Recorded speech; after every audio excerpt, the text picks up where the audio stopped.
Hi everyone, and today we have a very exciting paper. We'll be covering an ICML paper this year, which talks about using code as action spaces.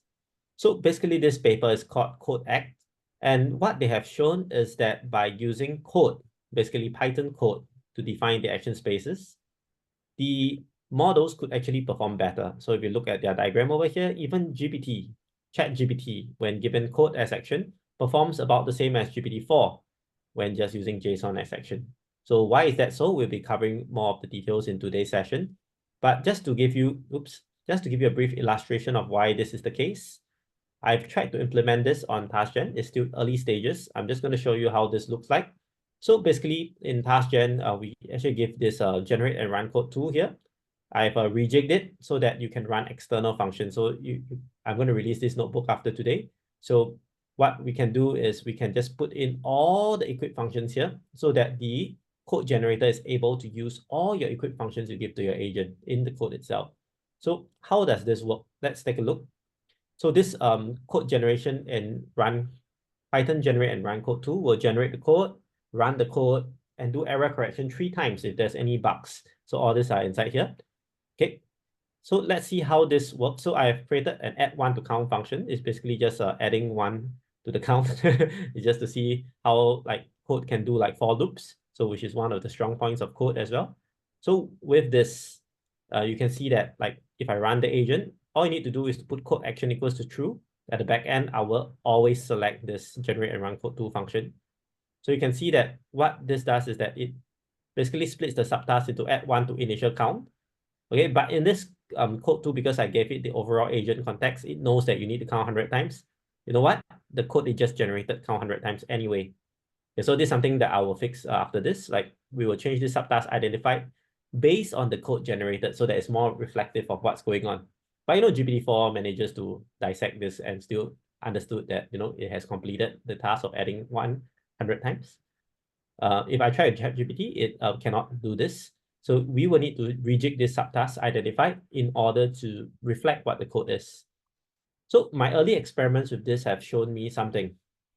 It is that if we use code to generate the action space, sometimes you may not be able to split the action space nicely because in traditional modular sense, when you split the action space, you say, hey, I use this function one time, I use another function another time, and so on.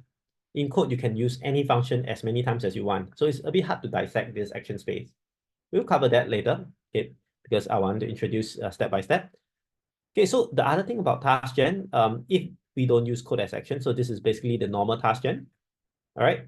If we don't use this code as action, if you do this action 100 times, all right, what you will end up doing is that you will add this one time, 2 times, and it keeps repeating and so on. So you can see that stuff like this that requires you to use like maybe a for loop, okay, it would be much more natively and more simply done by using code. Stuff like conditionals, like if-else statements, would be also harder to interpret here using this agentic thoughts, actions, and so on, because it requires the large language model to understand what's if and else, which it sometimes can fail. So using code will provide that logical rigor that can ground this kind of conditionals. And if you have some output that you don't want the agent to see, like over here you want to add one to count, but you don't need to let the agent see everything. You can just print out the final state. So that is what code enables you to do. Okay, so I don't want to cover too much here because I will be talking more about this in the PowerPoint later. So before I move on, any questions on what you've seen so far? That's the one. I think that I'm experimenting with a version of this myself, and my intuition was to use a test-driven development approach. So instead of saying, give me the solution, I'd start off with, give me the unit test that demonstrates this. So, and then I can use, but the problem I couldn't get past at the time, I'm curious to see how things are going now, is that I couldn't get a reliable, sensible unit test out, which is like its own programming problem in itself. So it gives you what I like about the approach of using unit tests is it formalizes correctness. The problem is, in doing so, it formalizes correctness so you don't have a bit of wiggle room for that's good enough. Right? So it's a double-edged sword that I couldn't reconcile. Anyway, it's my observation. I mean, it just depends on whether the LM Yeah. knows how to do the unit test properly, right? If it doesn't know, then the whole approach is flawed. Exactly, right? And so you get back to the chicken and egg problem of, well, it it it describes what I need if it gets it right. But if it got it right, I wouldn't need the test in the first place. Having the test is its own good outcome anyway. So I like the approach, and it works well for human developers, so it should work well for an LLM. But the challenge is still correctness, and I wasn't able to find that in my approach. I think these guys have almost certainly put in a lot more work than I did. Oh, of course. Actually, this approach is heavily dependent on prompt engineering. If your Yep. prompt is engineered well, your code will not be good, and then this approach will fail. It will lead to a disaster. Yeah, so this is a strong approach if your prompt is good. And yeah, let's start with the paper then. So this paper was done by this guy. It's quite interesting. But the main thing that, as I said earlier, the main takeaway is that code action space actually can succeed better at this M32 eval task. They also tested on others like 17, or they tested on, I think, close to 10. Yeah, I can't remember the exact number of benchmarks they use. I think maybe about 7. I can read the paper again. But they tested on a wide variety of benchmarks, and this is quite consistent across all of them. But the main thing you can see on their paper, this is the main thing that got me to read the paper, is, as I mentioned earlier, this GPT here, if you use code as action, it performs about the same as GPT-4 with JSON as action. And you see code as action for GPT-4 is so much better. Okay, and this leads to a lot of need to understand why is this the case. Why is code so much better than modular actions as JSON and text? All right, and also the number of interaction turns, you can see that with code is significantly lower. And I mean, that's quite obvious why, because your for loops, if else loops, all this can all be done in one single piece of code, or in modular functions, you need to do it multiple times, like what I demonstrated earlier.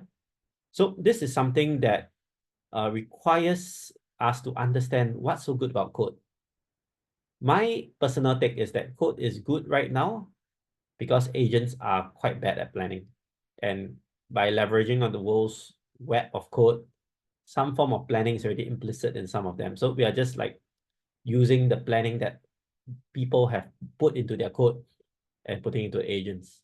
To me, I don't think this is a long-term solution, because there are some problems whereby some code has not even been invented yet. And I think the agents will not do well at those problems. So this planning approach using code is not a great one to generalize. We still have yet to figure out how to do planning in LLM agents. This is my take. All right, so you can see another trend that you can notice is that the code as action performs quite well across most of these closed source models. Like most of them actually generate code better than they generate JSON. Yeah, you can see that all of the bars here are better. Of course, they didn't show the full picture. If you look at the paper, there are some models that actually did worse using code than using JSON. All right, so this is not a blanket off-the-shelf thing, but if you are using all of these models here, then this paper is for you, because code with all these models performs much better than using modular JSON or text actions. So the next question we want to ask ourselves is, like, what exactly is this JSON and text action? So I have not described it to you yet. So now let's go through some of the details. Okay, but the main thing is actually their paper is not new. Their paper is great because it is very comprehensive. It does a lot of evaluations across lots of benchmarks, as expected from an academic paper. This idea of using code for action spaces has already been done by a few other frameworks. So for example, I list the most famous one, or one of the more famous one, AutoGen. AutoGen, as part of its conversation between agents, the philosophy of AutoGen is that you can use different agents to talk to one another to improve the performance of solving a task. All right, and AutoGen allows you to generate code blocks within the conversation of any agent. Not any agent, but you need to declare that that agent can run code. So you can generate the code generation and execution within the output, so the LLM will output the code, and then backend, there will be a Python interpreter to run the code. And then there will be some error messages and so on, which can be done through error correction to repair the code and so on. The issue with AutoGen is that they just merely use conversation and they just ask the agents to say, when you feel like the conversation is over, output these words, like end conversation and so on. So there's not much use of like the thoughts, observation, action. There's not much React here, and sometimes the agents can just go in one circle. Hey, are you okay? Hey, are you okay? Hey, are you okay? So it's not very crisp. Yeah, this is something that is lacking in AutoGen. And I think through AI tried to ground it in task-driven approaches, and that's much better. The other kind of agentic framework that I've heard that uses this code action is the recent one, Transformer Agents V2. So they did pretty well on the Gaia benchmark. The Gaia benchmark is quite a difficult benchmark that uses like function calling across multiple domains like search the web and so on. And they are like one of the top few models. I think it was fourth on the leaderboard where I read their blog post. It's the top open source model because they use Llama 3 70B. And they use the code agent to do that. Okay, so this kind of highlights that actually using code is definitely superior to using like modular JSON actions as of now, as of today. And one thing I like about this paper compared to Transformer Agents V2 is that this paper, the prompt is much better. If you look at the Transformer Agents prompt, if we have time, we can look at it later. It's actually quite long and not very targeted, right? And they don't enclose the prompt in like angular brackets and so on. I'll share with you some of my thoughts about this when we look at the prompt for CodeAct. So before we move on to CodeAct, let me go through a bit of the fundamentals. So don't worry if you have seen this before. I'll be quick. The main thing is this framework called the React framework, reasoning and acting framework. Just a show of hands, who has heard of React framework before? Anyone? Okay, looks like almost all of you all have heard of it. That's great. So let me just share with you my personal anecdote about this. In TaskGen, I've tried like 20 over prompts, like using Oracle, using Chain of Thought, and eventually something like the React framework is what I converged to after experimenting across all the different notebooks that I have for TaskGen. This idea of grounding the action, okay, after your thoughts is a very, very powerful one because it enables the LM to think about what needs to be done, right? Because sometimes if you ask it, like give a task and ask it for action directly, it may not have time to dissect what it needs to do. So this thoughts help it to dissect. So this is called reasoning traces, like chain of thought. You ask the LM, what are your thoughts to solve this task? Like, for example, I need to search the Apple remote control, and then after that, you link it to the action. So this is very, very important, this thoughts to action. The next thing is because when you call APIs, you need to go outside of the large language model. You don't use the large language models to call the tool directly. You actually have to go to a third-party software or external environment. So to the LM's perspective, it is a black box. The LM doesn't know what's going on. So you need to give some idea about what the LM needs to know after the tool has executed. So this is the observation. So this is what is over here. Like you need to ground after the environment give you the feedback, you need to give back to the language model in order to do the reasoning again. Okay. Traditional approach like SayCan, like they don't have this thoughts part, they just take the environment and they give the observation back to the language model, then do another action and so on. This actually is not as powerful as using these reasoning traces by doing chain of thought. So as you know, combining both the reasoning traces and the environment feedback is the very, very powerful thing, and that's React. In TaskGen, I've actually added one more thing. So instead of just having a pure observation for the environment, I actually have another observation is to say like how much of tasks has been completed. So this is what I call task grounding. Because once I did this, I realized that the thoughts is much better. Because when we go to the next set of thoughts, it is much better associated with completing the task. Because sometimes if not, the thoughts can go all over the place. So I actually added one more observation here. in TaskGen, which made it perform much better. Okay, so this is the React framework. What people do is that they ask the LM, practically this is what happens. We ask the LM to keep generating thoughts, action, okay, then we pause at observation. So when the LM generates the observation token, we'll stop the generation, we get the tool to execute, and then we put back this into the prompt. And then we run the LM again until the LM outputs observation, then we stop again. Okay, and then we put back the output into the LM. And then we continue so on until the LM decides to finish. All right. So this is what traditionally is done. This is also what they did in CodeAct. Okay, in TaskGen it's a little different because I don't have to wait until the observation is generated. By using the JSON keys as the output, I can immediately just stop at the action. I don't have to wait until the observation is generated and I stop. Yeah, but in traditional LM approaches, you typically generate until you hit certain keywords, which the LM doesn't have control to, like this observation. Stop the generation, put in the observation, and then continue the generation. So that's what React framework is. Now, okay, maybe I pause here for a while. Anything you want to clarify before I move on to CodeAct? Okay, so sounds like all's good. So what is CodeAct?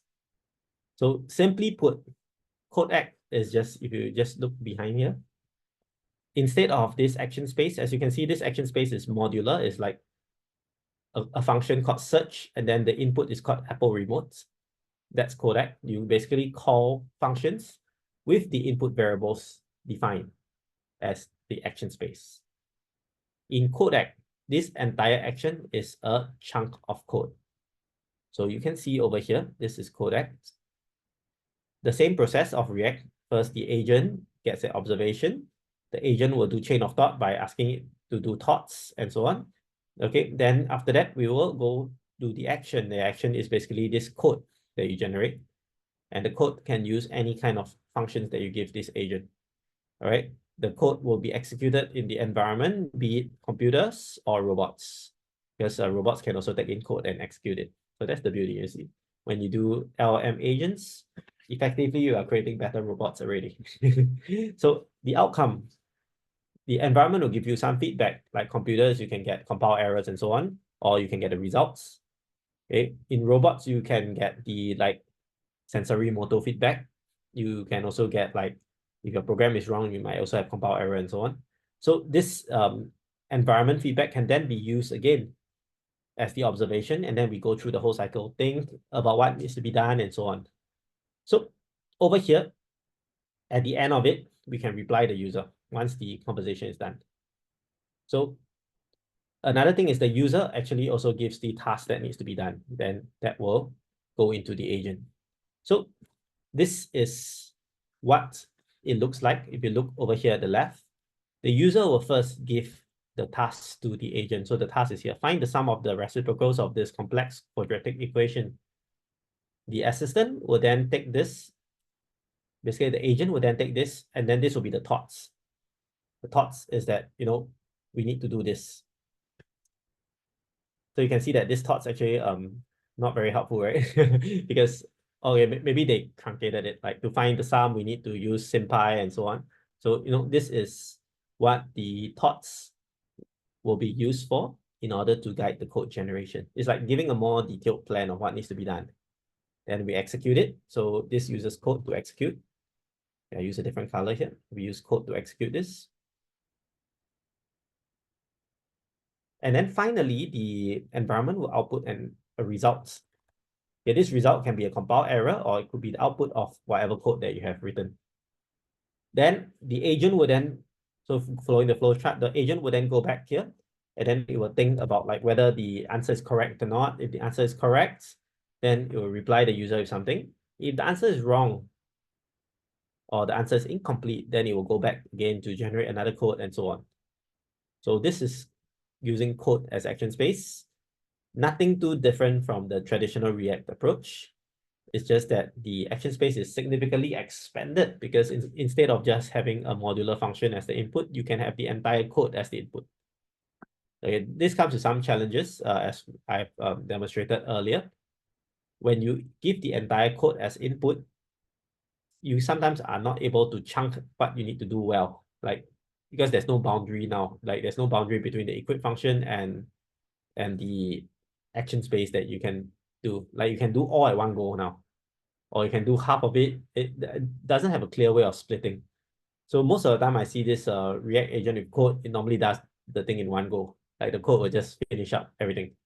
Okay. So this is one challenge. Like if you want to split the task into subtasks, using code like this is not the way to go, because it's very hard to split into meaningful chunks like that.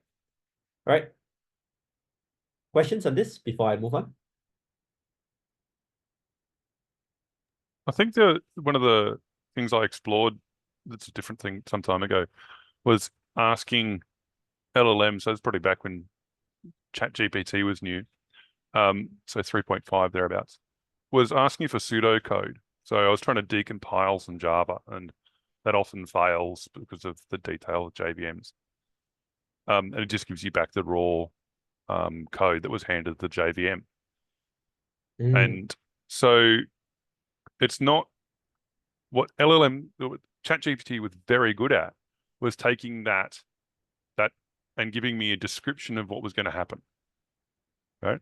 And so I asked specifically for pseudocode, using keywords and so on, as you do. And that was good because it relaxed the constraints of correctness, which is exactly what I wanted in this case, because it couldn't be done perfectly, I expect. Otherwise, the decompiler would have already done it. And so I think there might be something to that, to say, can you give this back to me as pseudocode? Because the challenge, I think, at the moment is he's saying about compartmentalizing it. As when I'm doing software development, I'll often just write in a comment that says undo, do magic, whatever magic's going to be, and then I'll come back to that later, right? I'll just get the structure right, and I'll figure it, and that helps me understand what the next step's going to be as I drill down further and further into the problem. So the data structures will become apparent, or something like that. And I think that might work better here, where you give the LLM, as it were, license to not be correct. Because we know they're really good at language. Right? That's what they do, right? They don't code is a little bit of is not quite the same as other language. So we'll see. It's just an idea. It might work out, and they gives them a much larger action space with less constraints, if that makes sense. So you are proposing that we do a chain of thought for code, right? Not just generate the code first, but I think the code is the outcome. That's the in chat I've said the real role for LLMs is going between structured and unstructured. But for mine, the code is really the final structured output. Right? It doesn't make as much sense to me to be reformulating that structured input using an LLM. If you look at LLVM, which is the way that Clang compiler works, Apple did, and they've got this intermediate representation where they do all their work of fiddling around, and the last step is to render it into the local assembler code. Right. And so they have a special, that's in compiler design, right? So they have a specialized intermediate representation, I think that's the proper name for it actually, which they use to go from source code in any language into an intermediate representation. They do almost all their optimization there, unrolling loops or whatever else they're going to do. And then the last step is to render it into the local assembler. So it's a really highly portable structure between programming languages and between hardware implementations. Yes, so that's a great point. So Sonny also mentioned that we can get a code skeleton. I think all these are very good approaches. In fact, I use such an approach for my LLMs as expert agents to solve the ARC challenge. I also asked the LLM to, ARC challenge, you need to do some input-output in terms of shapes like IQ tests. So I asked the agent to say, what are the key steps needed to solve it? Then I asked it to translate those steps into code. So something like that to guide the LM in a sequential manner, from very broad high-level thinking into very specific code generation, would help to improve the quality of the response, because As you know, LLMs, especially not so capable ones, if you ask it to go from complex input to complex output, there will be a lot of hiccups.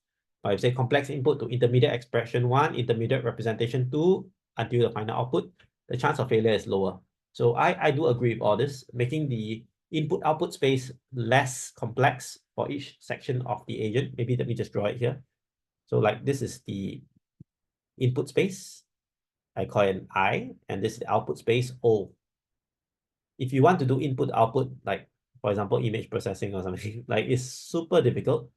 But if you have a representation 1 that can like be easy to map from input to R1, and representation 2 that can be easy to map from R1 to R2, or it could be like you split into small little modules and generate the R2, and then finally you get your output. I mean, this also works if you want to write an essay, you don't write the whole essay directly. You can say split into chapter 1, chapter 2, chapter 3, what are the key highlights, then you go into describing in full. So this pipeline of broad to specific is very, very crucial. And yes, in this chain of thought here, you could do it. You can do all this. And then finally, when you finish all this, you can go put to your code. So this is a simple representation of this intermediate steps by having a thought bubble. Like in the React framework, the thought is meant to generate some form of intermediate step. It is not very specific in terms of what to generate because React was meant to be very generic. But if you have a use case specific thing, you don't have to use thoughts. You can just say, hey, generate me the code skeleton, generate me this for each part of the code, generate me what will you use. You can go into more detail like that if you're generating code. Or if you're writing essays, you can say, hey, what are the chapters and their descriptions? Then you go into generating the chapters. You could do all this. And this would give, like, I believe this would give better performance than just asking the LM to fill up what it thinks it should put in thoughts. All right. So great points there. Great points. Anything else before I move on?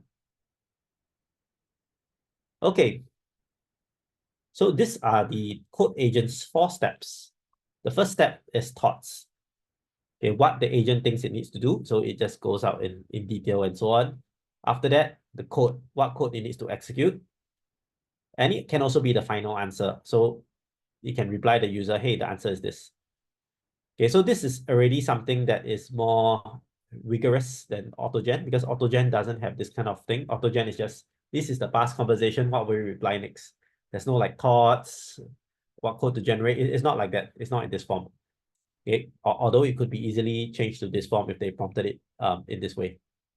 Then we have the observation, which is what is fed back to the agent, the output of the code or the errors of the code, okay, given by the environment and not generated by the agent. And the last part I found quite interesting. Okay, this is not native React, but this is something that I thought was quite cool. Like they actually have a way to give expert feedback based on trajectory. So they prompted another LLM to say, you are an expert for this task. Sometimes you say you're expert for that task, it improves performance by a bit. Okay, but there's a caveat. It still suffers from the LLM drawbacks that it doesn't do logical planning and so on. So, there's still some limitations here. So in the paper, they also mentioned that like weaker open source models and closed source models cannot generate some of this feedback well or the trajectories well, so they use GPT-4. So, if GPT-4 cannot generate this, then this step is a moot. Yeah, it won't be able to get you the feedback you need. But suppose we have such a capable Oracle agent that can give you the feedback based on what the agent has done.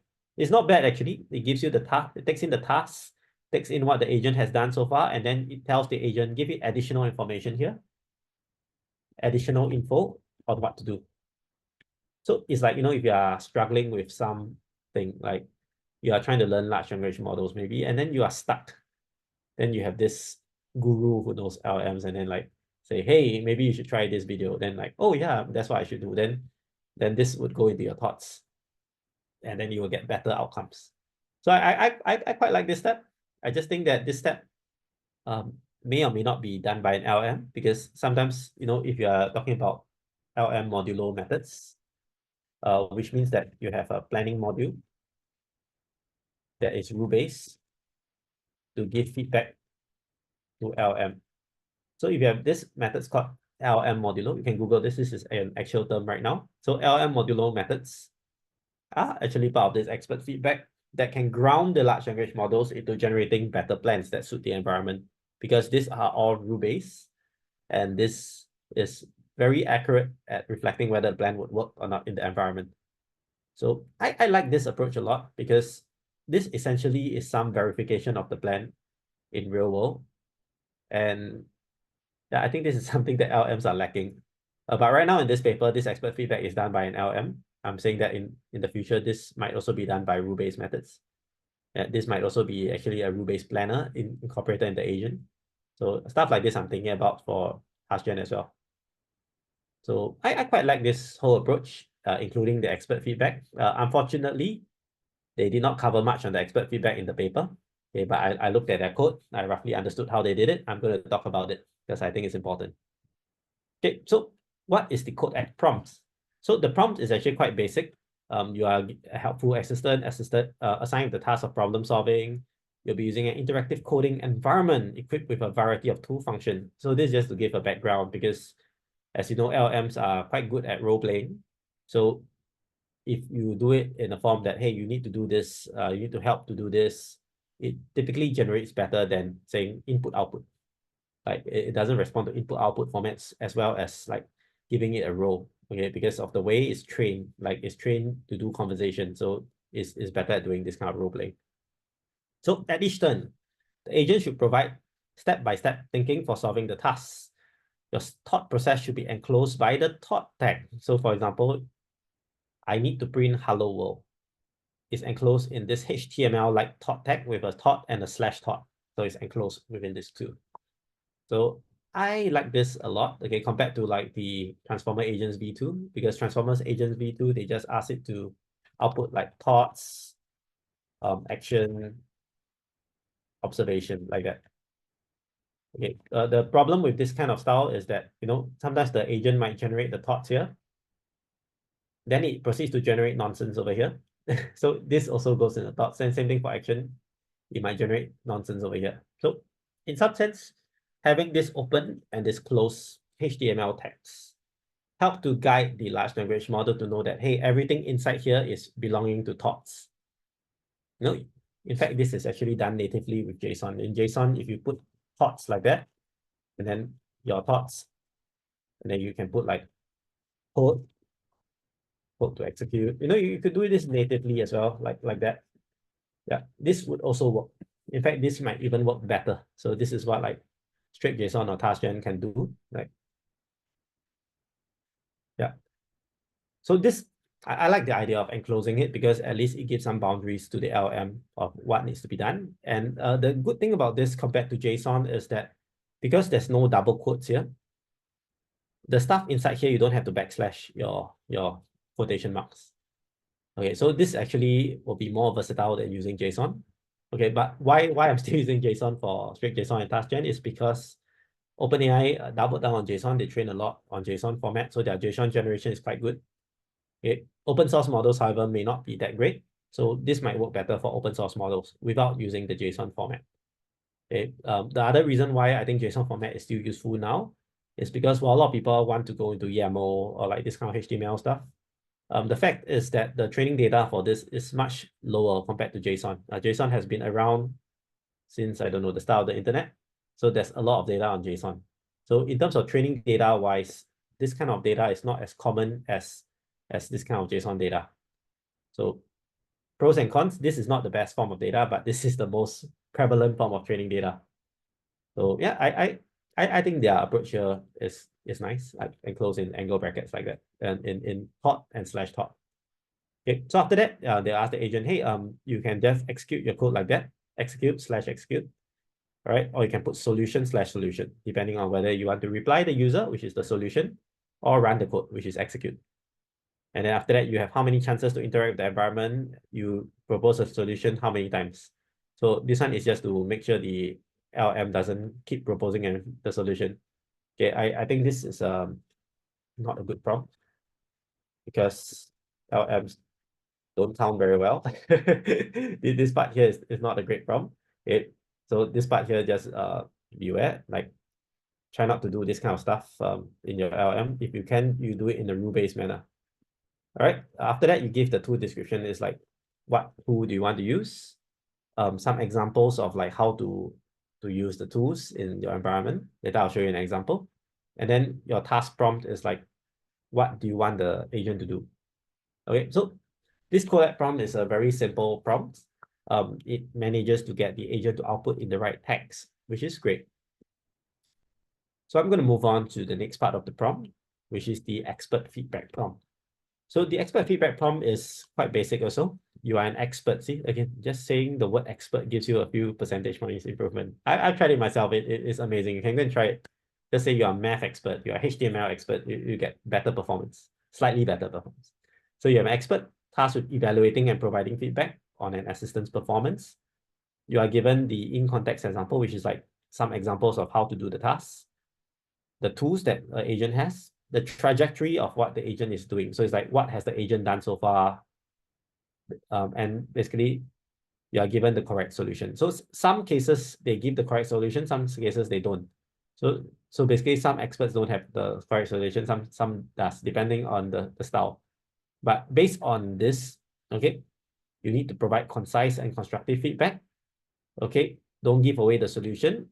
Yeah, because that will be cheating, right? You give the correct solution. You just guide the assistant towards understanding how to arrive at the correct answer.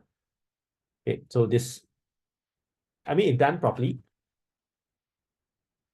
provides a good guiding signal for LLM planning.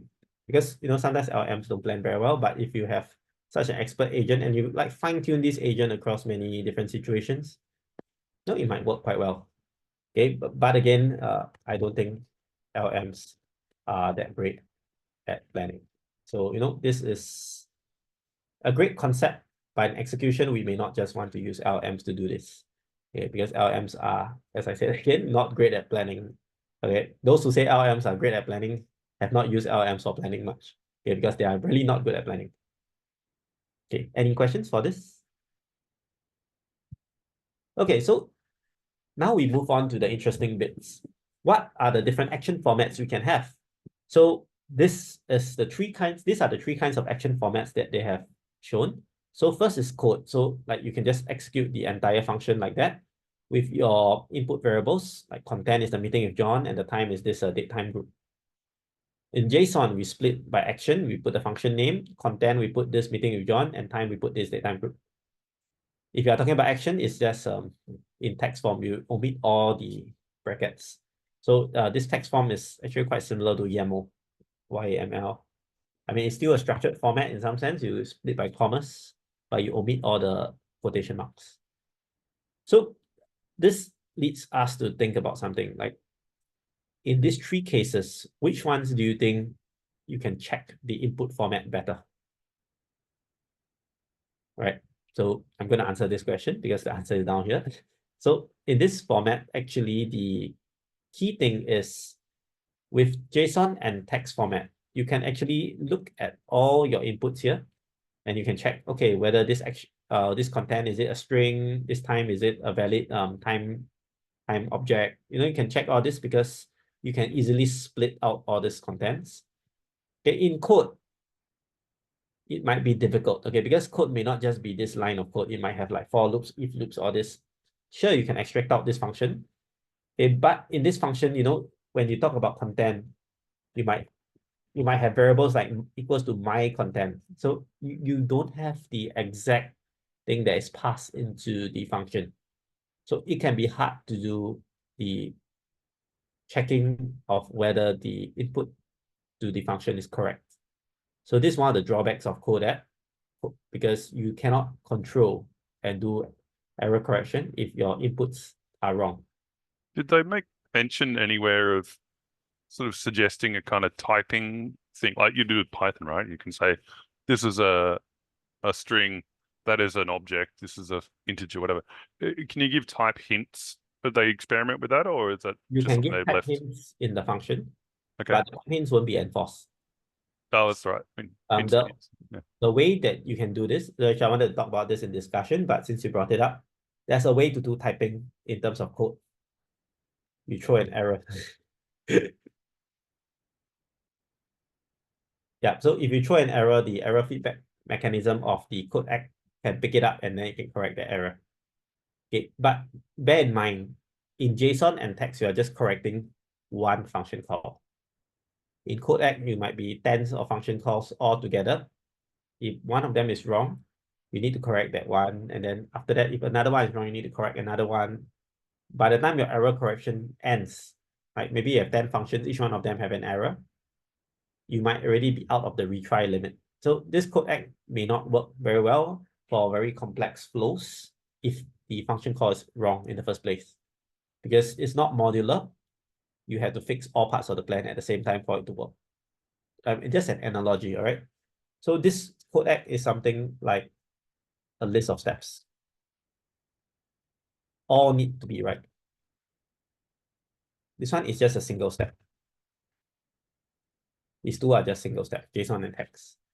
So if you have problems with generating the steps being right in the first place, you may not want to use code, because then it will just amplify the amount of errors in that single chunk of code. Okay, but if you are assured that your LLM can generate a single step pretty reliably, like what GPT-4 can, then CodeAct might be better. I mean, as you see from in the earlier graph, that is more accurate. It might be better because it can do multiple steps at the same time. You know, in terms of chunking, it chunks multiple steps together, so you have less to plan. Yeah, the less steps overall, the easier the planning, right? So if you can chunk more steps into one code, your planning will be easier. So this is a drawback. So it depends on what kind of task you want to use it for. So don't just believe the paper saying that, hey, code is best, right? It really depends on what your task is. If your task is this kind of modular task, and you need to see the output for each module before you carry on, then using this JSON and text method is still better. If your task is those kind, you don't need to see the output of your functions, you just need to execute 100 functions at the same time, CodeAct is better. So like earlier, the example, I showed a function where you add 1 to count 100 times. This is the kind of function that CodeAct would do better at, because you don't have to see the output for the earlier parts. You can just put the intermediate output and do a for loop and keep passing it to the add 1 to count function without looking at the intermediate outputs. Okay, so this is something that CodeAct would shine. But if let's say I want to do something like, hey, I want to search the web and summarize the information from 10 web pages. You kind of need to see the output for each web page and summarize them, right? Then you can decide whether or not, you want to use this web content or not. You can also use CodeAct to do that, but you won't be able to see the intermediate process. Okay, which brings me to another thing. Okay, actually, there's another kind of action format. And this is actually called a workflow. It means like you pass in as a function to like maybe to a web page parser function, pass in as an input, pass in input to a web page parser, and then get the required output without knowing what goes on inside. So this is the kind of stuff that you could do with nested agents in TaskGen. And like all you really need to do is to call like a JSON format to say, hey, I want the web page summarizer function and summarize web page on Joe Biden.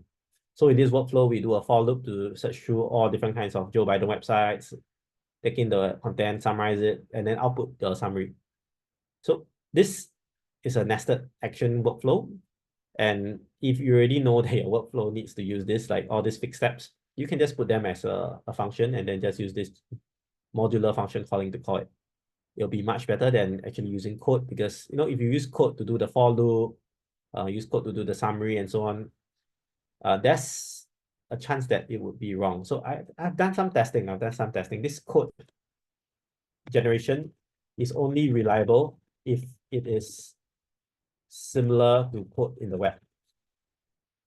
Okay, this is something like Alpha Code also have done. Like they have done like competitive programs, and like if it's like something like graph problems like Dijkstra or Floyd-Warshall, so these are just graph algorithms. If there are some graph problems like that, actually the graph solutions are quite similar based on problem to solve problem. It has a very high solve rate for graph solutions. But if the problem is something like very more ad hoc basis, you need to do different functions based on what the program describes, it tends to do so at those kind of tasks, like very ad hoc tasks, not very common tasks. So there's some issue with code generation. in that if you don't give few short examples for tasks that are not common, it can break. So for those kind of tasks, maybe you want to predefine your workflow already and just call the workflow. So yeah, these are just some food for thoughts. There's pros and cons for each approach. This paper is saying that code is better. I'm saying that code is not always better. So use it for the right kind of approach, right kind of task. Comments or like feedback, anything you want to share about this before we go on? I think for mine, it's still this question around sort of intermediate formats and typing and stuff. So one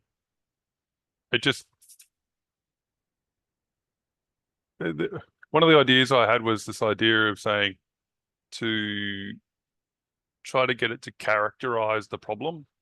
So separately, I was looking at linear solvers for other stuff and thinking that there's real potential because they do planning well and LLMs do planning really badly, right? So I haven't tried this yet though. If you could take that embedded knowledge in the LLM from its training data about characterizing this kind of problem or that kind of problem, and use that as part of one of the early stages of the React pipeline, right?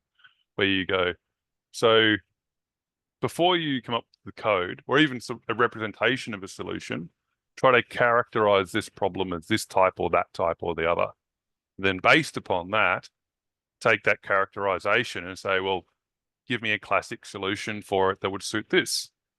And so you encourage it to take a more structured approach to the solution, the way you would with a lot of developers, right? Particularly those who are learning about how to be a software developer. But before writing a line of code, think about how you're going to solve the problem. Yeah, so that can be done in the hot step of the chain of thought. Yeah. Well, yep. Okay, great. Anyone else before I go to the next slide? Cool. All right. So just to illustrate how this would work. So we have an instruction here. So determine the most cost-effective country to purchase the smartphone model, CodeAct 1. Consider USA, Japan, Germany, and India. APIs, you can look up the rates for countries. You can convert into the text, convert and do the post text. So these two functions, estimate final price, look up phone price, estimate shipping cost. Wow, so many functions. All right. So what you would do if you use a modular approach is that first the thought would be like, oh, I should calculate the phone price in Germany. So for each country. So first you find Germany, look up the rates, look up the phone price in Germany, convert and text in Germany. Then after you perform for Japan, blah, blah, blah, and then you perform for Germany and then perform for India. So, you kind of need to perform each function multiple times for each country. So this is something that the modular function, the limitation is like that. I mean, there are ways to solve the limitation. One way is to take in a list of countries.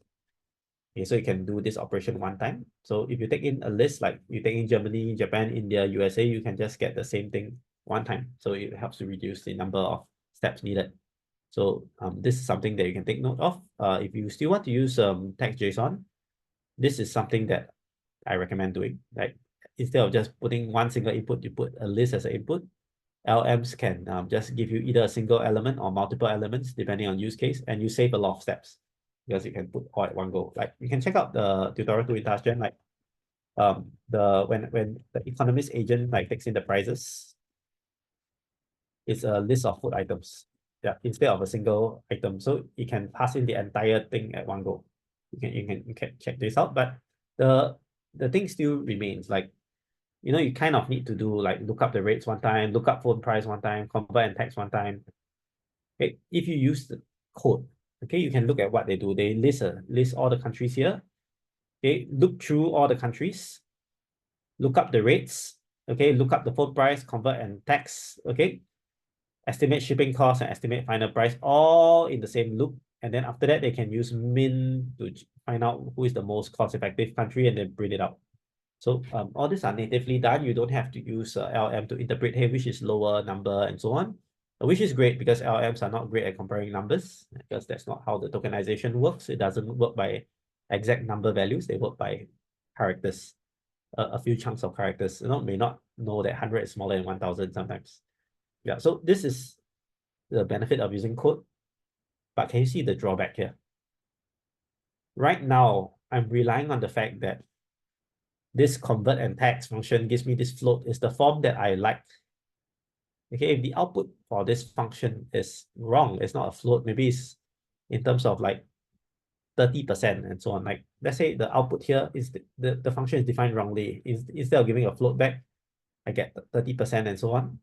You try putting this here, gone. Okay, your code is wrong. Like a single step failure.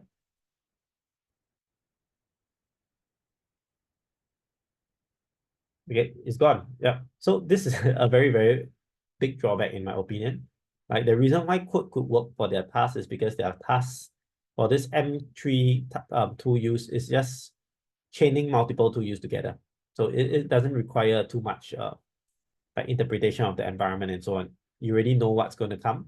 It's very deterministic. You already know what you will get. All you need to do is to chain the right tools together. So code works well. If you are putting this in a robot, however, what you get may be quite different from what you think you will get. Like if you are walking, you might think that, oh, by moving my left leg forward, I will continue going straight. But if your left leg is stuck in an obstacle, you might end up falling instead. Then if I give you a list of functions to act, left leg, right leg, left leg, right leg, your robot will just fall to the ground, all right? You kind of need to pause after you do the left leg and then reflect on whether or not, maybe it's not a reflection at all. It's just take in the sensory motor inputs to see whether the robot is still balanced. If not, counter it. It could even be an override, like you stop the plan straight away if the robot is out of balance. So you cannot do all this in code if it's an uncertain environment. Like this code approach only works if it's a very deterministic environment. Very, very clear cut. Your API will always return the correct stuff. Another real world use case. What if API fails? Have you thought about this? Do you think this code can handle that? Anyone? If the API say timeout error, do you think the code can do it? Oh no. Most developers can't get that right. So managing dependencies is one of my bugbears. I've worked with developers build integrating via API for the last 20 years or so. And inter-system dependencies are generally wrong. And I could go into more detail about that. There's not even a lot of good prior art in the programming examples, the many and various horrible failures you can come up with. And good function and API design is another problem, which is done usually approximately as badly. So it's one of those things where if you've got a nice, neat, simple solution, it's probably wrong. Correct. So that highlights the difficulties of real world feedback. Like API sometimes fail, like timeout request error, you need to try again. This CodeAct would fail. And then the thing is, it may not know that it needs to retry again. So this relies a lot on the errors messages that it got. So the error says it's timeout error. Maybe they'll just reflect, oh yeah, I should wait another 5 seconds before I try again. Then, you write the code with a time wait here, time dot wait. And then in that case, it will work. But if you do it in a modular fashion like that, if something fails, you can just say, hey, I'll retry this action again. So it's like, if you retry a single step, the chance of it succeeding is better and much higher than retrying a whole list of steps. Okay. But in terms of efficiency, I agree. If your code can do this in one shot, why go through this modular approach? So there's pros and cons here. I'm more of the opinion that for most like LLM as an OS kind of system where you want the LLM to perform actions on behalf of you, maybe code would do fine because actually your codes that you need is very simple. It's just chaining your actions together, maybe some for loop, maybe some if else loop. Quite simple. Code would do. If you use JSON, you are artificially increasing the length of your solution. So I do see merit in their approach. I'm just saying that I don't think code is the long-term solution because I've tested it myself. Code is quite brittle. It doesn't work too well outside the training distribution. So I celebrate whatever they have found out here. Just that their benchmarks that they use are all deterministic benchmarks. You try something more stochastic and see what happens. Yeah. So again, this is something that I need to warn people. So like when we read papers, they are always going to say good stuff about their own method. So we need to be a bit more critical about like, why is it good? And then try to think for ourselves, because there's going to be no paper that says my method is bad. Yeah, no one will write a paper that says my method is bad. At least not in the top conferences, right? So this is something that we need to look at. And there's also a bit of groupthink in academia where the benchmarks are all quite similar. So this may not be reflective of real world as well. Right, I'm going to just stop there, okay, because I can go longer, but that's not the point for today. So yes, what's the difference between code and text JSON, all right? So one thing here is like this. This I agree, by the way. I like this slide. This is, when I read their paper and I see the reasons, I made a decision to present it because they really made very good reasons here. There's a lot of code available for pre-training. Completely agree. So like the example you saw earlier, this exchange rate lookup, it might be in some GitHub somewhere, right? So you are essentially, to use the word, leeching or like borrowing planning expertise from humans that have done the planning before on GitHub or on some code sources. So it's quite a good strategy, right? Because right now LLMs are not great at planning. Humans can plan pretty well compared to LLMs right now. You are using human expertise for planning. Okay, this is my take on using code, why code does better, but it's not scalable. So when there comes to a task that humans have never done before, this method might fail. In fact, it will most likely fail. Okay, so but for now, most tasks are still within the realms of code available online. So it's not too bad. Control and data flow, I think this is a huge plus. And later I'll also be analyzing ways of how to bring out this for loop, if else loop into modular approaches as well. So we don't have to use code, right? Can use software packages. This is also a huge plus. Like you can print out graphs using Python, matplotlib, read CSVs using pandas. You can do min max natively using code. This is something that is a huge plus. In fact, I give it double plus, because LMs cannot interpret numbers very well. So using code to interpret numbers might be better. Feedback mechanism is a plus also, because you are able to iterate over the errors. But the problem here is that, the problem is that there might be too many errors. Because if you chain due to chaining of steps. Okay, so this is again increasing complexity. So it really depends on how good your LLM can interpret the modular step first. Right. So for JSON or text, data curation needed for a particular format, this is true, because you need to kind of do JSON in the right format. JSON is hard, all right? Requires careful engineering to define tools to manage if else. This is correct also. Requires human effort to create tools from scratch. Yes, if you want to just use modular tools only, you might need to re-implement pandas from scratch and so on. Requires human effort to provide feedback. Okay, to this one is actually, I think it's similar in terms of automated feedback, because you can also make the functions give error messages, right? And you kind of need to do the same for both. So I think I think there's a bit this comparison is good, but it's a little bit facetious at the same time, right? Because particularly I'll leave text out for LLM actions. They do have a lot of constraints and issues with them, right? But JSON, because it is semi-structured technically, I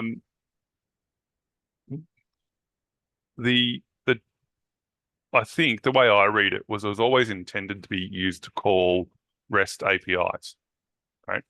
REST APIs are just a function calling interface like any other function. Mm-hmm. And so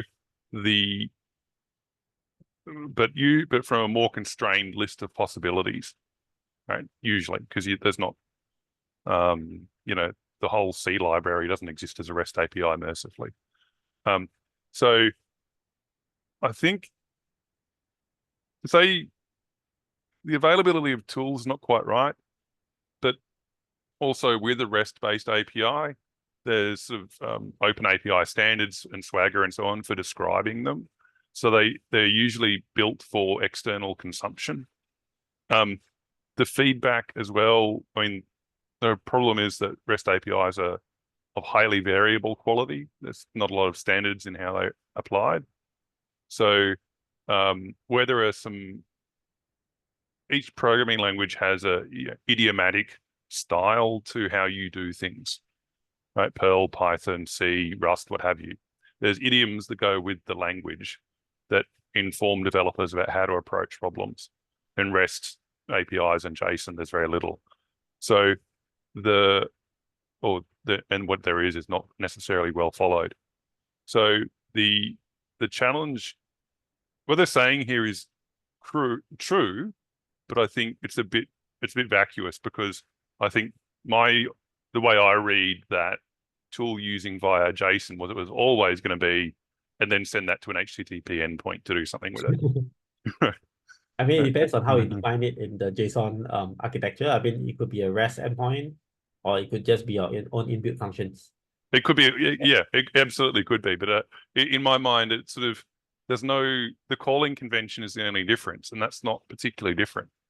It's still a message passing, one message out, one message back, more or less. There's a few caveats around that, but generally it's message passing. And that's the same for C++. That's the same for all kinds of arrangements.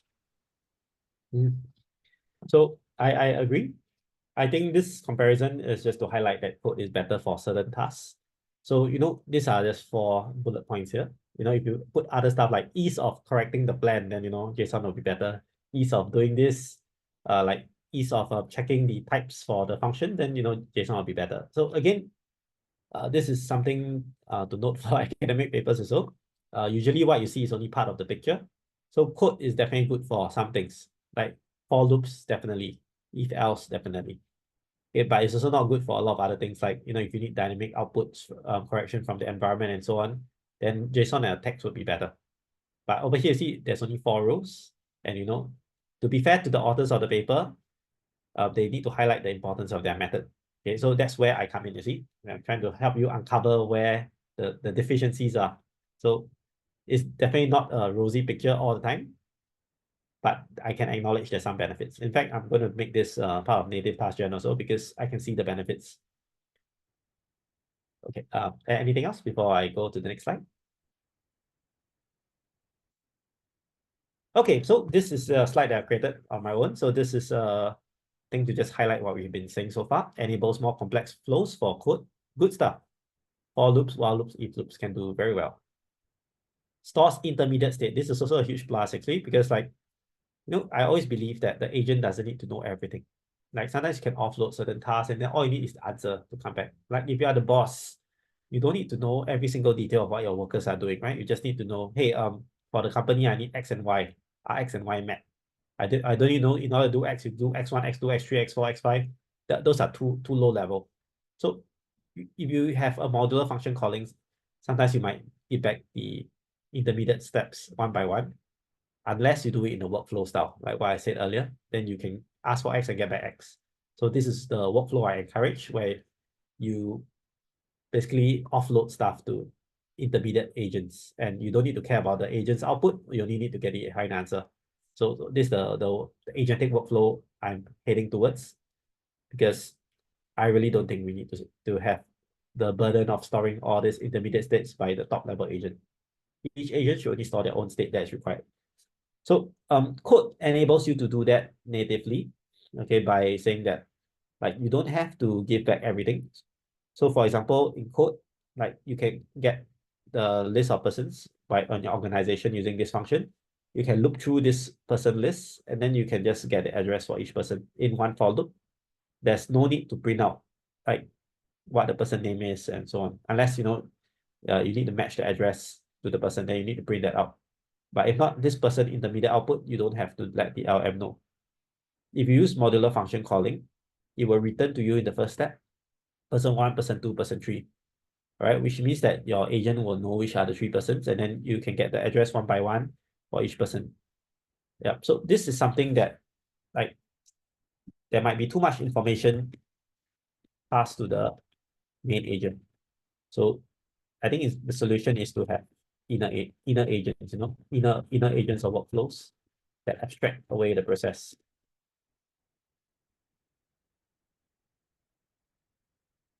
So this is the approach that TaskGen is taking.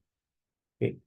I was going to ask you because I think I've been sort of toying with this idea of abstraction, and I'm wondering, have you had any experience of trying to have LLMs sort of abstract out a problem? So, broadly, in abstract terms, this is a sorting problem, right? Or this is a planning problem, or this is a, you name it, right? So I haven't tried that before. Have you tried such a thing? I think in general, if the problem is within the code that's available online, it Mm. does quite well. But if that code is a problem that he has never seen before, then it's a hit and miss. It's more of it in terms of I'm sort of thinking through still in sort of language basis, right? Or in that intermediate stage where you go, well, we have a problem, we still don't know how we're going to address it yet. Then maybe I'm looking at this as a planning problem where we just know that that's what LLMs are bad at.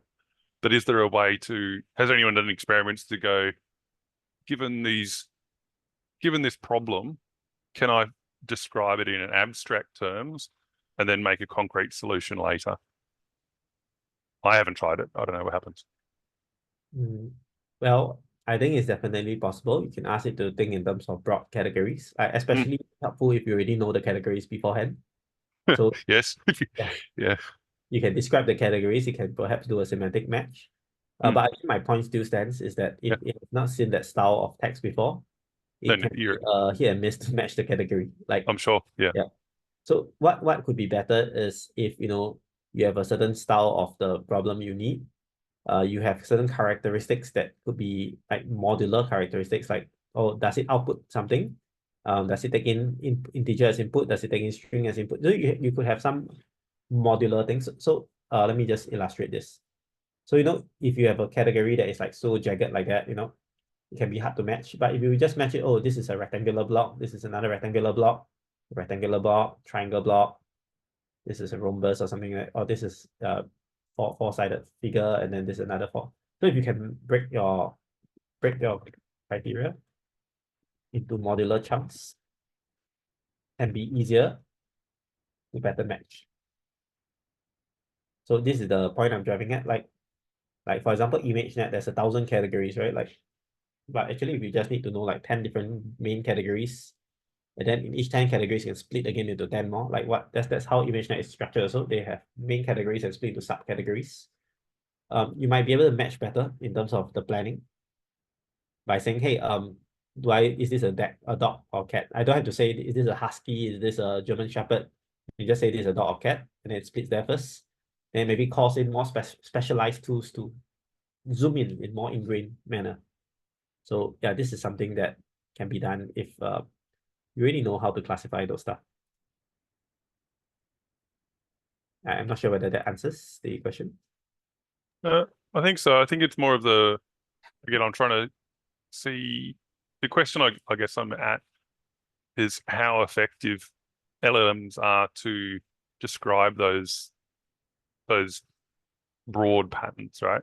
So take a textual description of a problem, maybe to ask it to go through a chain of thought loop once or twice to build out its understanding or add more detail around what it thinks is going on.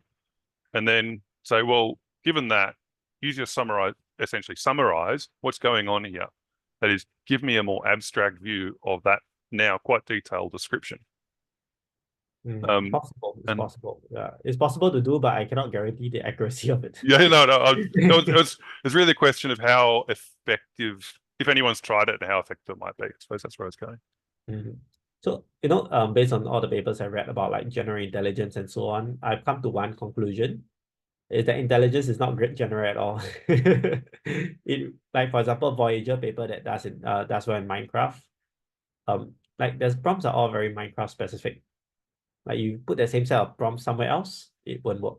Recently I covered the Red Dead Redemption 2 agent, and that if you transfer to Minecraft, it won't work at all. Similarly, there's app agent that navigates apps. It's also crafted for app domains. So based on what I see for LLMs, if you want to have a generic LLM to do everything, you will necessarily do worse than specialized models. This is a fact because the prompt is catered for those situations. It's very hard to generalize. Okay, there's no like one-size-fits-all solution that does better than specialized solutions at every task. You can see that now in AI. Like you could have a neural net do everything, but if you already know the function, why not just plug in the mathematical function instead of asking neural nets to approximate? Yeah, so this is something that we need to keep in mind is that if you could already have a very specific use case, you should just tune to that specific use case. You don't do a general prompt that works for everything. Yeah. Okay. Anyway, the point that I wanted to bring about for this slide is that agents are not good at planning. So code can help with some form of planning by taking from what humans have already done. But it can be harder to correct.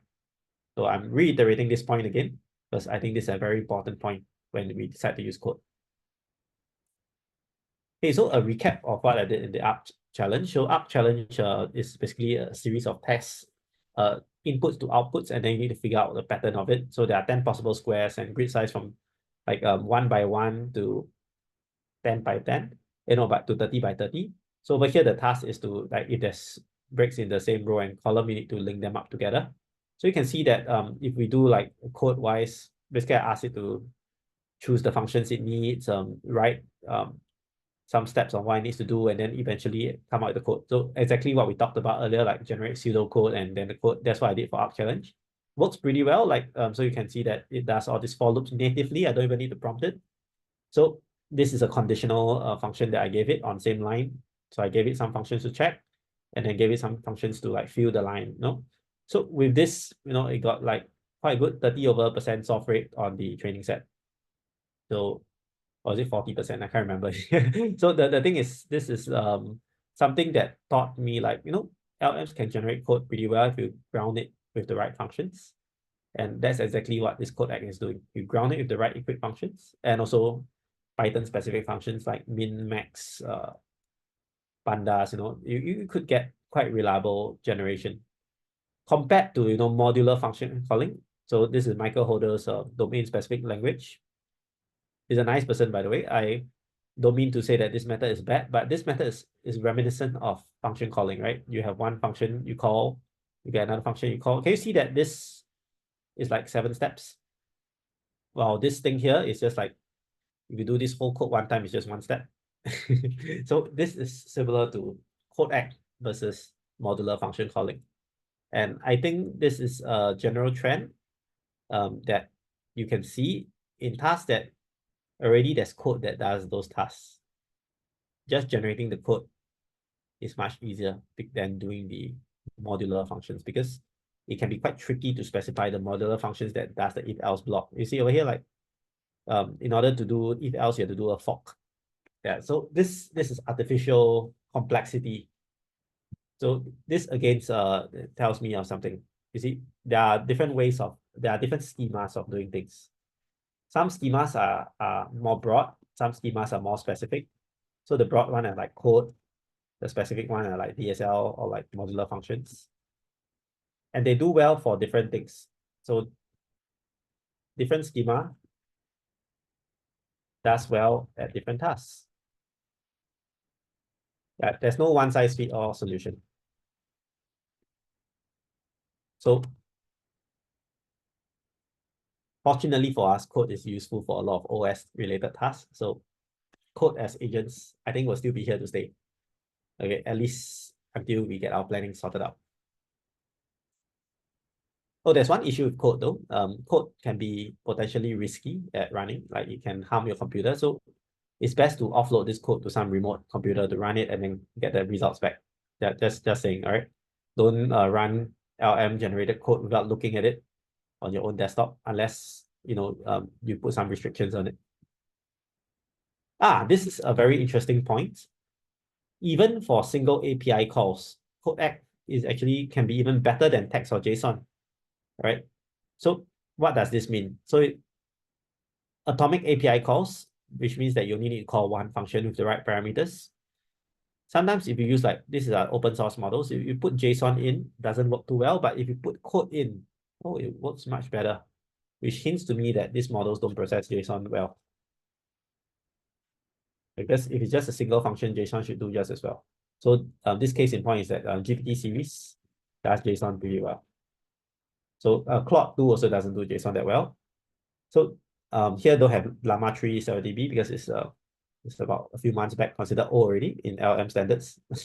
So this JSON for function calling is still like quite good compared to code. So you can see already here, if code is that great, why is there a lower performance in GPT? Okay, it's because code comes with some complexities, like you can't really check your input parameters. Sometimes error correction may not work that well, but with JSON, you can do this error correction outside of your code. Outside of the JSON, you can have rule-based checks like what straight JSON does. So this actually, if you use straight JSON, TaskGen works very well, okay, for this kind of stuff because GPT series are tuned towards handling JSON. So just to take note, code, let me just put this summary here. Code works well for single functions.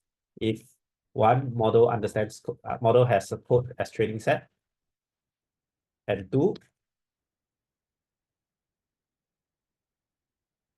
model is bad at outputting JSON. So this is what I deduced from this set of slides.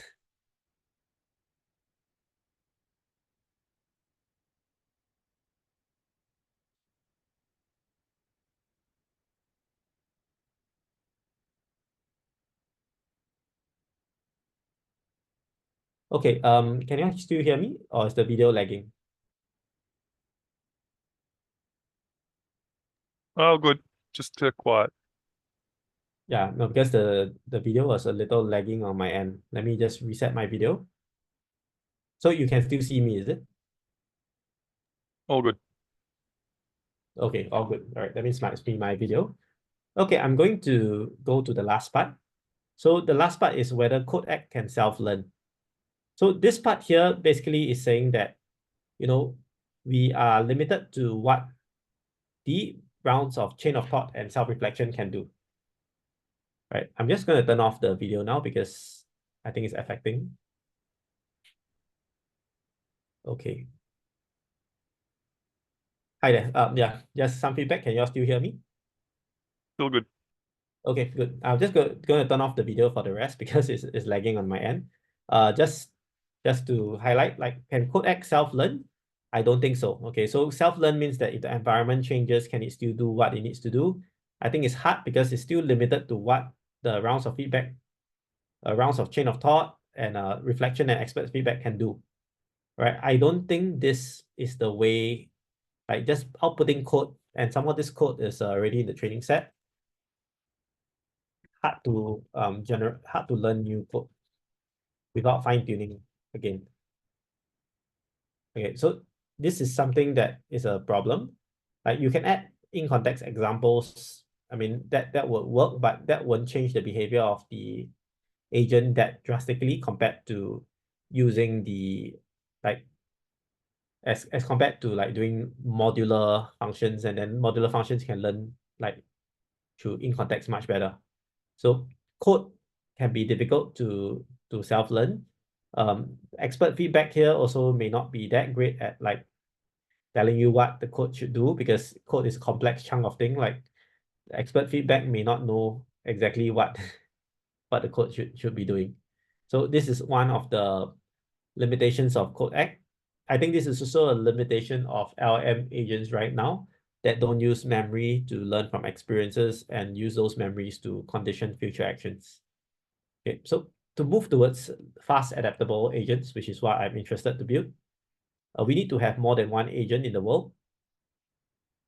This is my hypothesis. We need to basically learn from all other agents and have some memory or initial biases so that each agent can take different paths. So like you have an agent over here, and this agent can explore this branch. Another agent here can explore another branch. And all of these branches combined together will then explore more and more of the search spaces.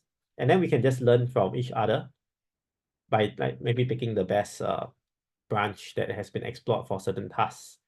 And there's a reason why I think you need to have more than one agent, because the more memory an agent has, or the more fine-tuning to the environment, the harder it is to react to new situations. Like it's just like us, like when we grow older, we become harder and harder to learn new things because we have so much memory baggage in our minds right now, conditioning us to do certain things, like to avoid certain things. Like sometimes, we've been told, okay, maybe it's not great to, to put your hand inside a crack of the door because your hand might get squeezed by the door. But sometimes maybe the future door requires you to do that to open, we might be slow to learn all those stuff because like this is what we've been taught not to do. So similarly for agents, I don't think we should just have only one agent and then put all the memory there, because this might lead to problems of them adapting. Too much memory will lead to problems into choosing action spaces that might otherwise be better right now because environment has changed. So I do think a population-based learning is the way to go, and this should be the future for LLM agents as well. Okay, anything to add on for this slide?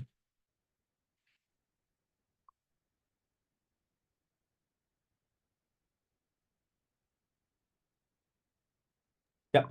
Can you all still hear me? Yep.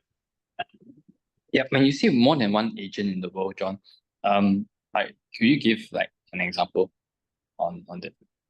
Oh yeah, sure. So basically, like you have an agent, and this agent you replicate it many times, and each time maybe you give it different memories to bias from, like different personalities. Like say you are adventurous or you're cautious, and then like you ground it with different memories that it has before, so that the agent will take different actions or may take different actions for the same scenario. So like for example, if you use it in the case earlier, like to check the price of the, maybe checking the price is not a good thing because there's only one answer. Like let's say you want an agent to navigate to school from home. One agent might take the bus, one agent might take a taxi, the other agent might walk there. So it all depends on what they feel most comfortable with, and based on that, maybe walking is the fastest way. Who knows? Maybe there's a traffic jam and so on. Yeah, then people will say, hey, maybe you should walk in this kind of context. And then if we don't try that action space, we will never know about it. So that's what I mean by having more than one agent, so that they can choose different actions as required based on the situation, because they are either prompted differently, or have different experience before that, or they could simply have different equipped functions that affect how they act, because some agents cannot take taxi, maybe not enough money, so they might choose a different action space, and we can all learn because as a population, everyone does something different. Yeah, did that answer the question? Yeah, and so I have a follow-up on that. So like I see there's a lot of like research on multi-agents, but it's very like in the context of robotics and whatnot. And then they're talking about state memory between all of these shared agents. In your opinion, like is it like transferable to what we're talking about here in the context of LLMs, like LLM multi-agents, which is what you're proposing here, more than one agent?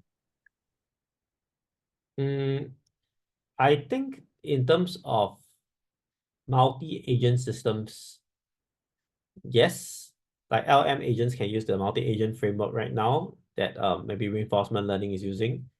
You have multiple agents that run in the same environment, and then they all share their experiences.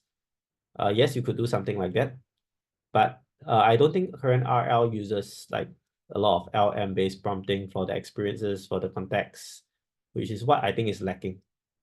Like multi-agent reinforcement learning is also quite slow to learn an environment, because all agents are actually just replicas of the main agent. I think we need to have more than that. We need to have different agents. Got it. Thanks. Yeah, so this is a future topic for research, and this is also part of my 10-year plan to build fast adaptable agents. You will see more of this soon in TaskGen as more and more ideas get fleshed out. Yeah, got it. Okay, so let's move on to the last part. So questions to ponder. When would using code as actions be disadvantageous? So let me just highlight this part here again. Using code as actions can be disadvantageous if you do too much actions at the same time, and it's hard to error correct. So I'm just going to write this down here. Too many actions at the same time, hard to error correct. And also like if the code is changing or the function has a like stochastic output, hard to determine what to do immediately without seeing the output. Yeah, so these kind of situations, it might be better to take one action at a time rather than chain all actions together. And that's why using code only works well if, let's say, you already have deterministic functions. You don't have to consider what to do next if you use a different kind of code, if you get a different kind of response. Yeah, code as actions basically is a little more inflexible compared to modular function calling.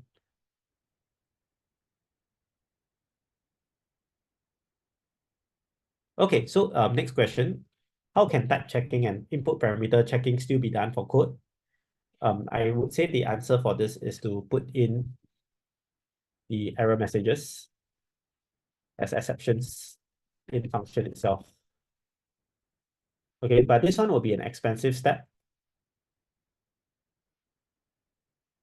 as you need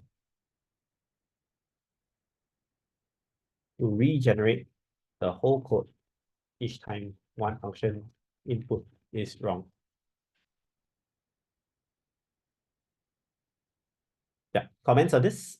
I do think type checking all this is still quite important because LLM's capability may not be that great to generate all zero shot yet. I think yeah, it depends on the nature of the code. I'm sort of quite fond of, I was saying earlier about using unit tests and so on as and so they can be used to, ruthlessly enforce typing and all kinds of other things, which I quite like. But without those, I've found that LLMs actually quite often get the typing more or less correct. It's not exhaustive, but they're pretty good. And when they fail, the feedback from the say Python others and so on tends to do a pretty good job of telling them where they got it wrong. So they can relatively quickly, on a good day, they can relatively quickly come to a good conclusion. I mean, but the smaller language models, like the 7 billion parameters and so on, they're hopeless. They're absolutely useless. Thanks. So the next question, this is a very important question, is how do we get the good properties of using code, but do it natively in agent planning? Because right now using code, like doing the for loops, all this, yes, we are using inbuilt Python structures. This is something that, could be great if we could abstract it out into modular functions as well. Or, if this is actually more for like, if you want more reactivity, you don't want to do all steps at the same time, how can we do this more natively? One way I can think of is like for loops, you can do like a list as input. For if else, you could have a planner to create branches and execute steps differently. So the planner in some sense might maintain the state and then do something like what the code would do to, to step through different branches. But the benefit is that you are able to, error correct different parts of the branch as needed. So maybe what could be done is like this, because I think using code is still useful. So as a baseline, maybe start with code.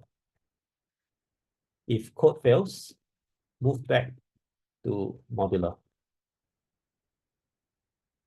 So perhaps that might be the approach, because if, let's say, your task might be solved with code in just a one-shot manner, like one chunk of code can solve it, it's additional complexity to do it like 10 times with a modular function call and get the outputs and chain them together. That increases complexity. If code is so much better, which it is right now, maybe just use code first. But for more adaptable and more uncertain environments, when this code fails, then we step back to modular planning. Like it's something like maybe the code is something that you already know beforehand, like how to do. It could be something like using the neural network to generate something that you have seen before, like some pattern matching and so on. But if that fails, maybe we have to go into a more like system 2 approach where you think through step by step what you need to do and do it one step at a time, reflect again and do it so on. So this, I think we need to think more about how to do the planner for the agent, because this planner is currently not that great. Like using LLMs to plan misses out on certain things, like it doesn't plan very well when it comes to a series of logical steps. It can hallucinate some stuff. You might need to put in some logical rule-based planner, which can actually be done in code, because in code you can do like min or max function. That's like a rule-based function. You could do if-else statements, which is also like a rule-based planner. So I see code as quite a lot of has quite a lot of merits. It's just like the code shouldn't be too big. So I'm still thinking about what the right paradigm is.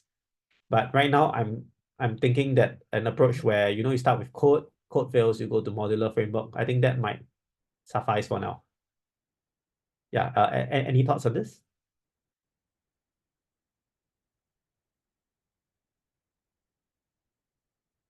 And I think mine is really the challenge of having LLMs reflect on success or failure effectively. But that seems to be the, how could they, because it's types of failure.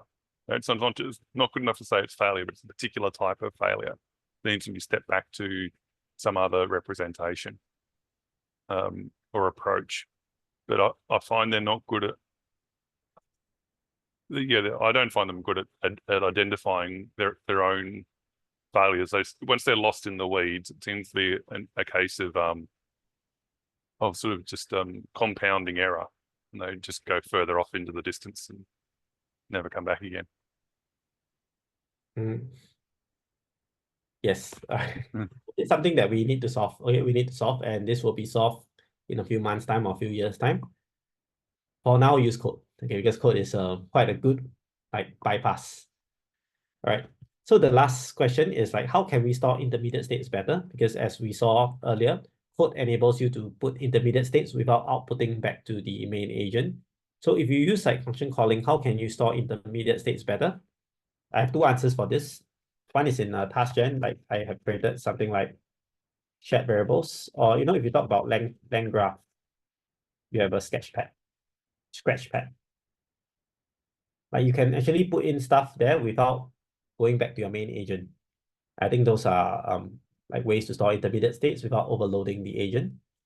There's another approach is like workflow style approaches, where you call a workflow and get the output back without bothering about intermediate steps. So this is like inner agents in TaskGen. So I think these are the two styles that I'm advocating for, because if you want to use modular function calling, which can still be beneficial in certain cases, you can even do hierarchical planning with modular approaches, because like one function could call like a set of actions. Yeah, so this means that, you know, we kind of need a way to better call these intermediate states, and like something like a scratchpad or shared variables. This could actually store it better, and you know, it might even improve the performance of function calling compared to just using the whole code directly. I mean, code is great right now because by modular function calling, it typically doesn't use stuff like shared variables or scratchpad that easily. So a lot of the output will go back to the main agent. So that might cause failures. Yeah, I just pause here for any feedback on this last question.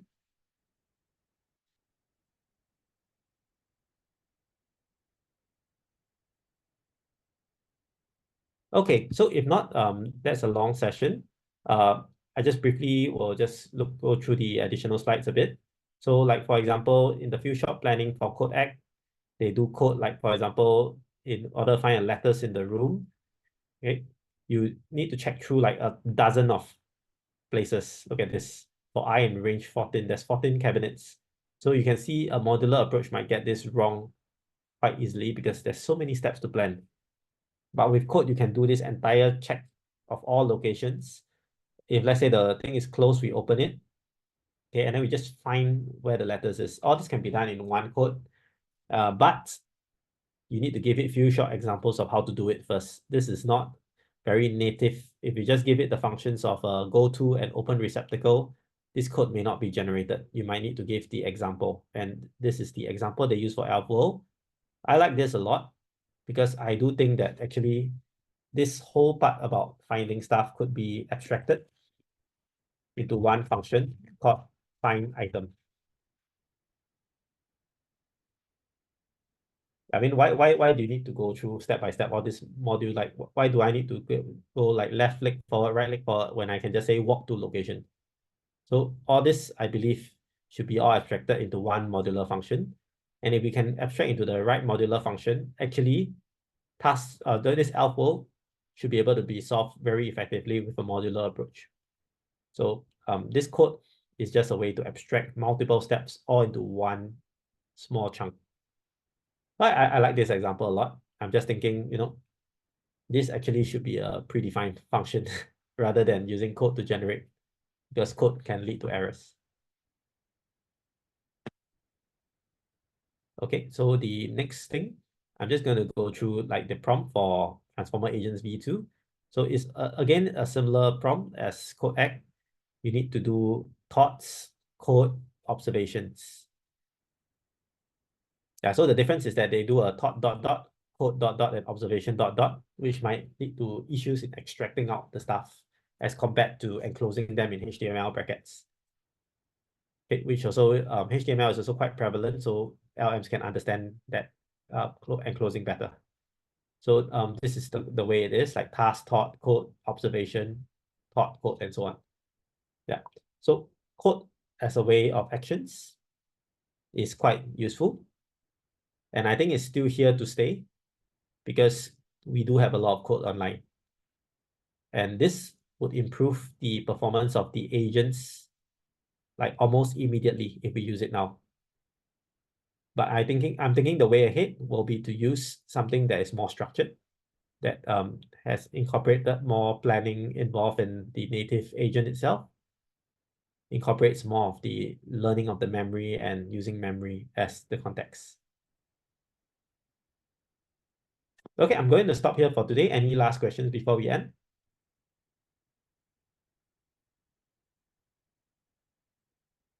Okay, if not, thanks for coming, and I'll see you again. Okay, bye.